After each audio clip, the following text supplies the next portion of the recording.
Hey, Circle Youth, it's been a great few weeks exploring who Jesus is. And we hope that this has been a time where you've been able to wrestle with some of your questions about life and faith and know more about the person of Jesus. Now, throughout this series, we've encouraged you to ask questions, to doubt things, to not just take what Bailey and I are saying as straight facts, but to evaluate it on your own terms. After all, that's why Circle Youth exists. We want you to have a faith of your own, not ours, not your parents, but your own. So it's okay if you're struggling with this idea of Jesus being the Son of God and the notion that there's more to life than this. You see, when life and faith, when they intersect, things can get messy.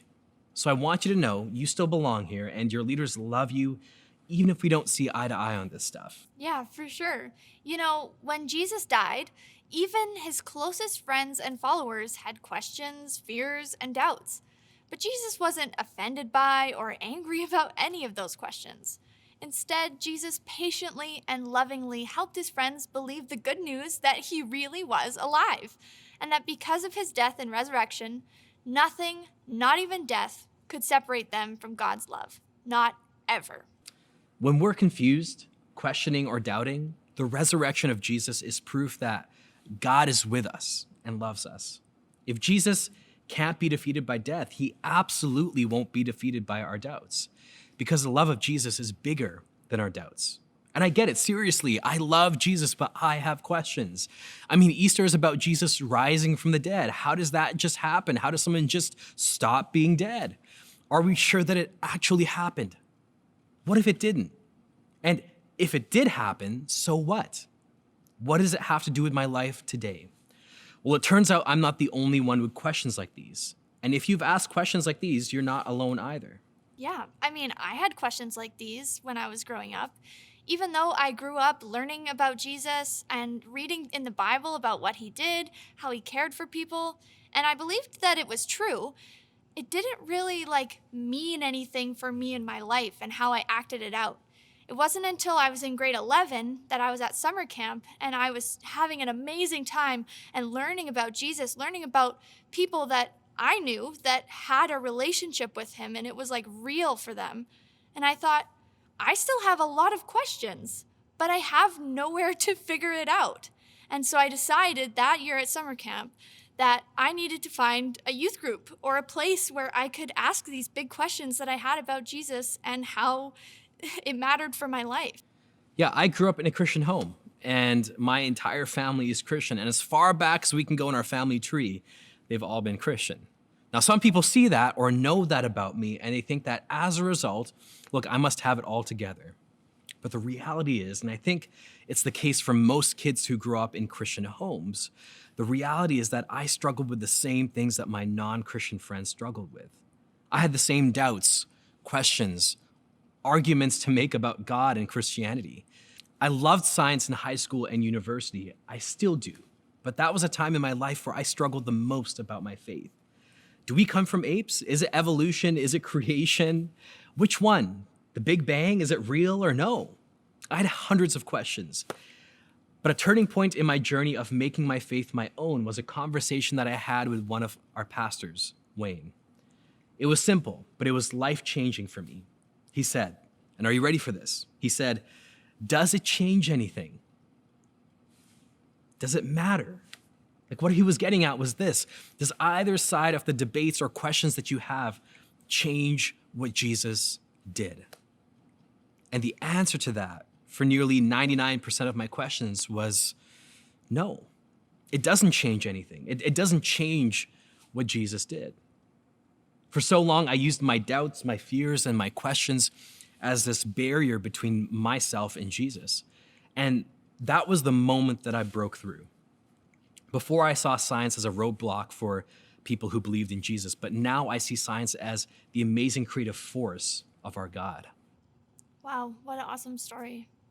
And some of my hopes are that after this message and video, even if you're not fully sure what you think about Jesus, that you'll take some time to think about it. I hope you leave today knowing that God loves you and your doubts and questions are never ever going to change that.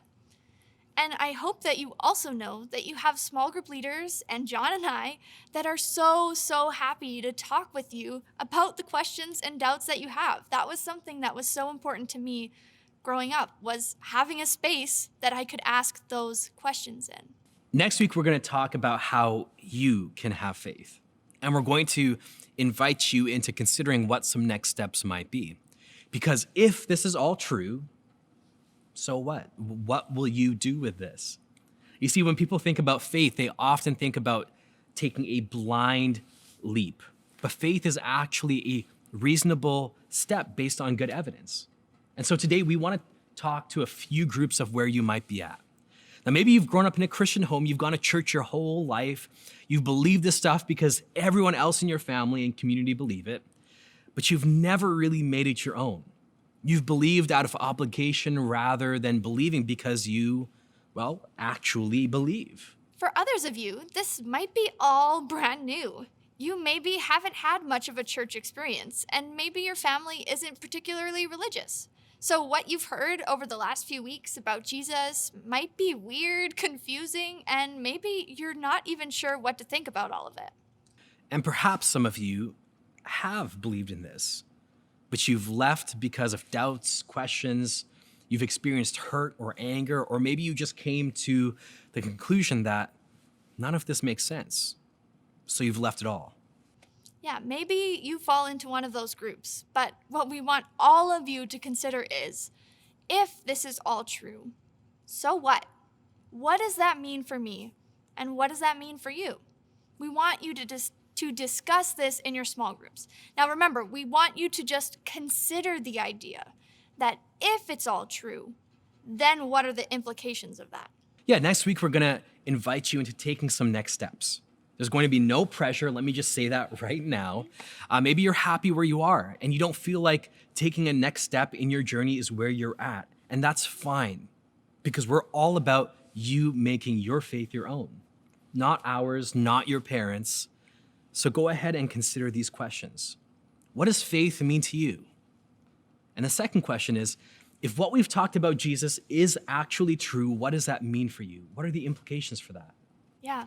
The Easter season can be very confusing when you still have questions or doubts about who Jesus is and what he did. But don't forget that you're not alone. It was confusing to Jesus' first followers too. It's okay if you still don't have an answer to every question or a resolution for every fear or doubt. John and I sure don't. But for now, here's what I hope you remember. Jesus isn't surprised or afraid of your questions. Nothing ever will change his forever love for you, because the love of Jesus is bigger than our doubts. And like John said, discuss those questions in your small group, think about it this week, and we'll see you back here next week.